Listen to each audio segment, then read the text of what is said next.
सुप्रभात बच्चों।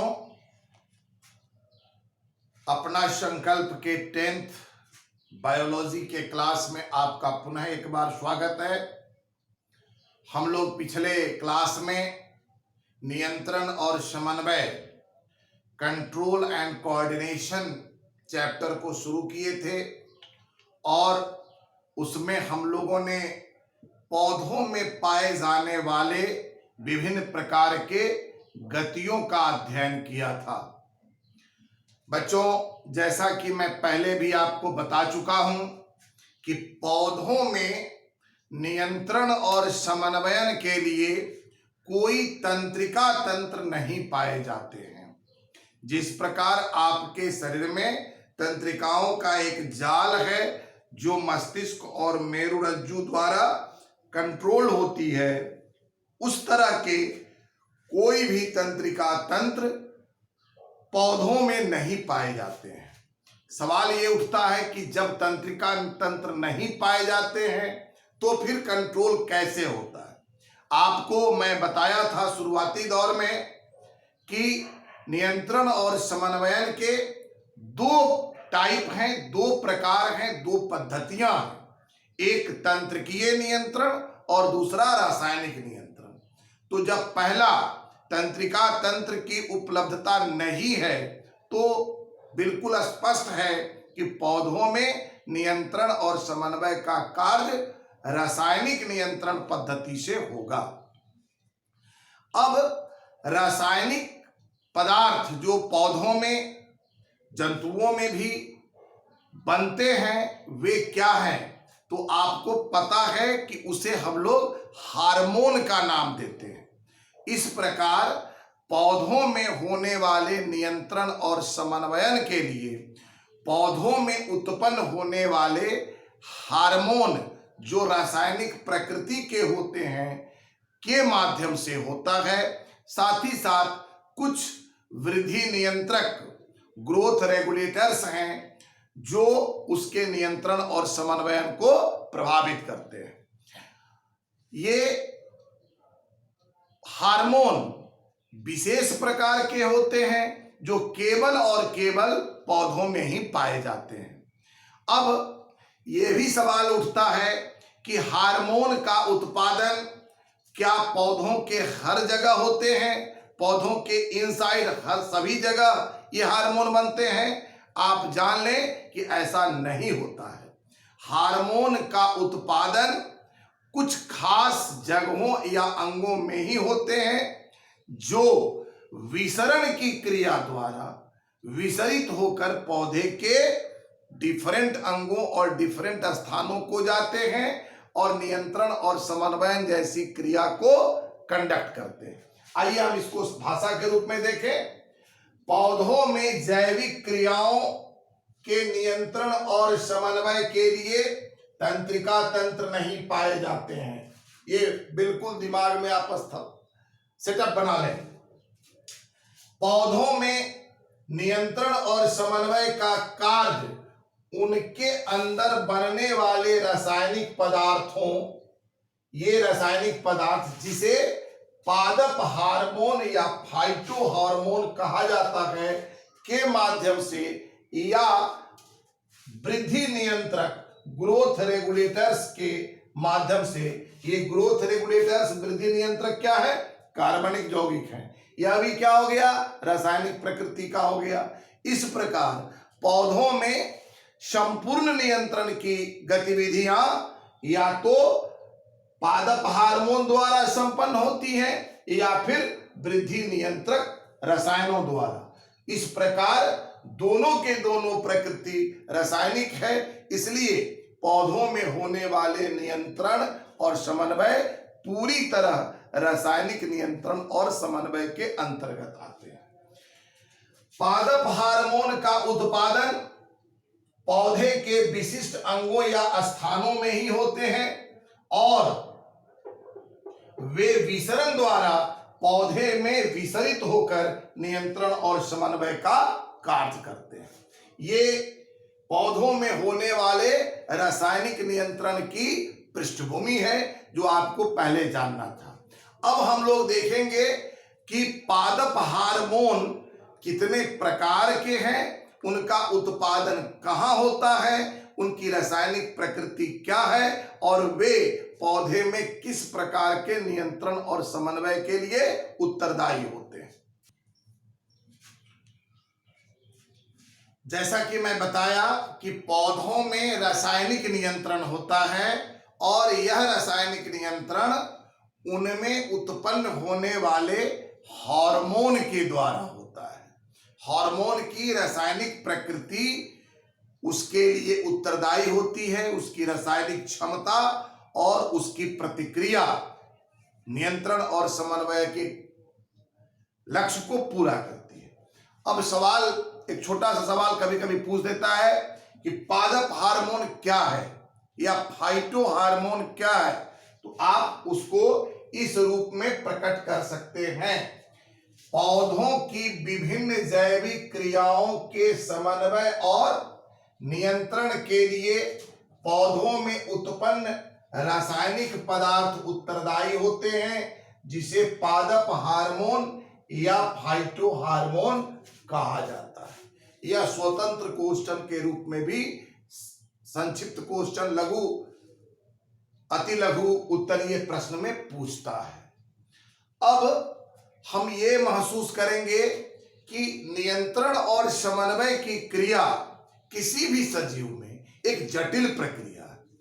हम अगर पौधों की बात करें तो पौधों में वृद्धि होती है, पौधों में फूल लगते हैं, पौधों में कली से फूल खिलने की प्रक्रिया होती है, फल लगते हैं, फल का विकास होता है और वे पकते हैं, मैच्योर होते हैं, उसमें बीज का डेवलपमेंट और उसकी मैच्योरिटी होती है। ये तमाम गतिविधियां जो उनकी जैविक क्रियाएं हैं के अंतर्गत आती हैं।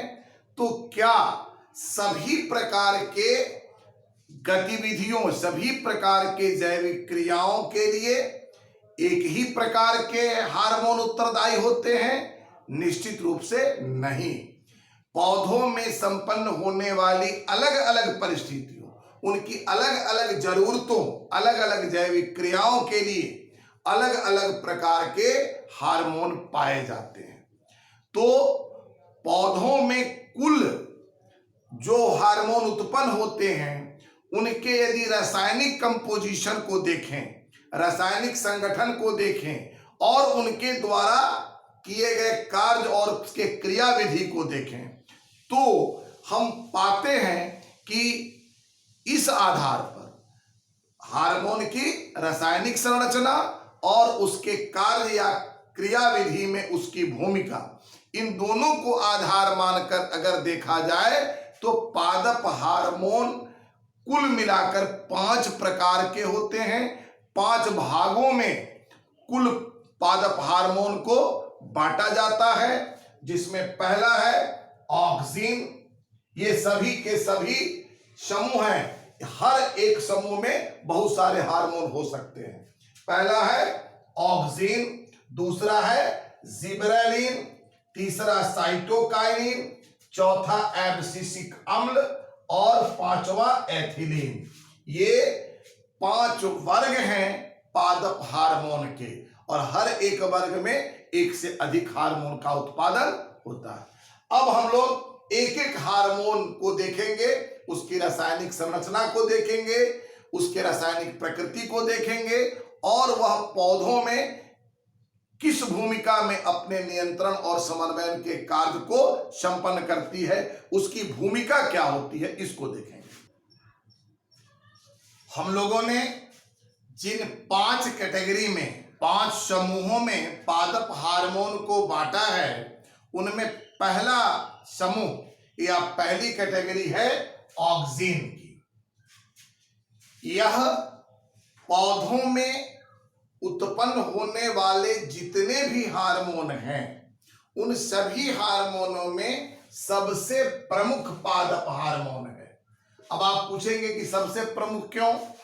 तो सबसे प्रमुख इसलिए क्योंकि पौधों में वृद्धि, एक बीज के अंकुरण के पश्चात एक विशाल वृक्ष के वृद्धि के जो स्वरूप विस्तार है उसमें ऑक्सीन की बड़ी महत्वपूर्ण भूमिका होती है।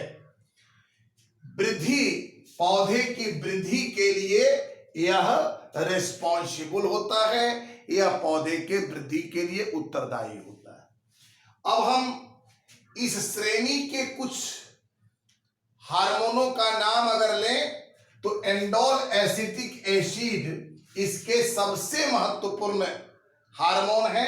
इसके अलावा एंडोल ब्यूटेरिक अम्ल, एंडोल 3 पाइरुविक अम्ल और फिनाइल एसिटिक अम्ल इसके कुछ प्रमुख उदाहरण हैं।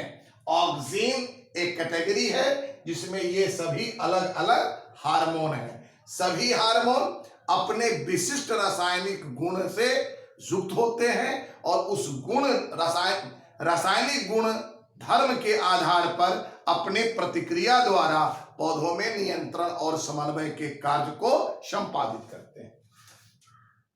पौधों में इसका उत्पादन कहाँ होता है, ये एक बड़ा इंटरेस्टिंग क्वेश्चन है। तो आप 9th क्लास में पढ़े होंगे विभज्योतक, मेरिस्टेमेटिक टिश्यू। आपको पता है कि पौधों में 2 प्रकार की उत्तकें पाई जाती हैं। एक वैसी उत्तक जिनकी कोशिकाओं में सतत विभाजन की क्षमता होती है, इसको हम विभज्योतक कहते हैं, मेरिस्टेमेटिक टिश्यू कहते हैं।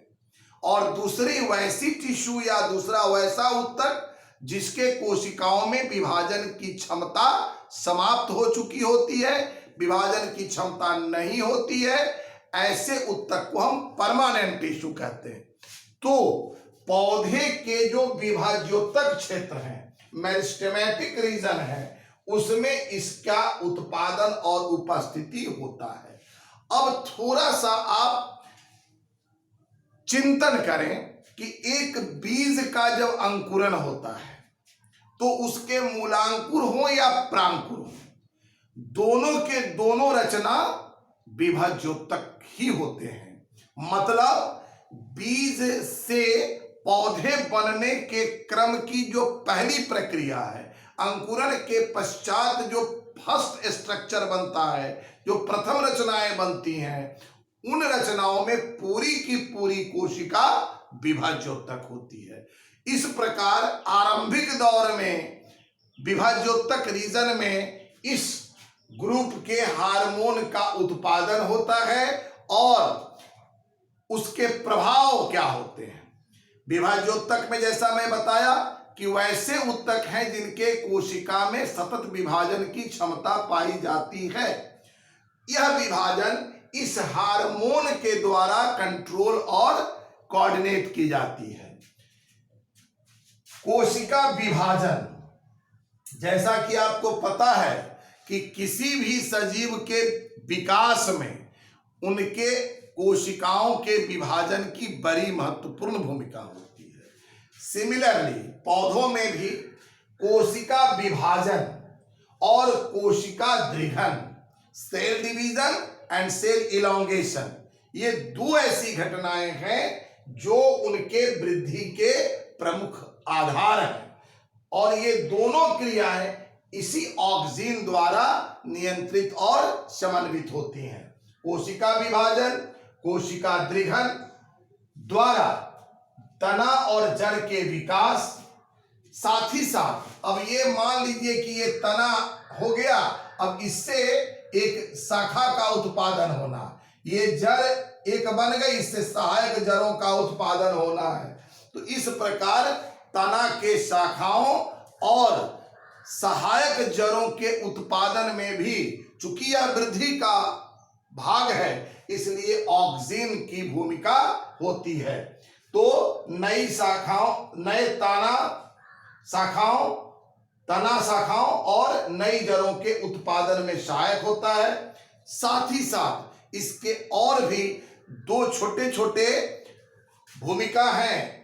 वो क्या है कि यह पत्तियों और फूलों को गिरने से रोकती है। आपको पता है कि जो पत्ते या फूल बनते हैं पौधे में, वे एक निश्चित समय के बाद गिर जाते हैं, लेकिन वे जब तक पौधे में टिके हुए हैं तब तक इस ऑक्सीजन की भूमिका है। ऑक्सीजन के कारण वे पौधे से बनने के तुरंत बाद नहीं गिर पाते हैं, लंबे समय तक बने रहते हैं और अपनी भूमिका निभाते हैं। तो पादप हार्मोन के 5 समूह में पहला समूह आज ऑक्सीजन अभी समाप्त हुआ। शेष बचे 4 समूहों की चर्चा हम अगले क्लास में करेंगे। यह इंपॉर्टेंट चैप्टर है, खासकर ऑब्जेक्टिव क्वेश्चन के दृष्टिकोण से, इसलिए आप इसको गंभीरता से लें। और आपको यदि यह चैनल पसंद आता है तो इसको सब्सक्राइब करें, लाइक करें और शेयर करें ताकि अधिक बच्चे इसका लाभ उठा सकें। धन्यवाद।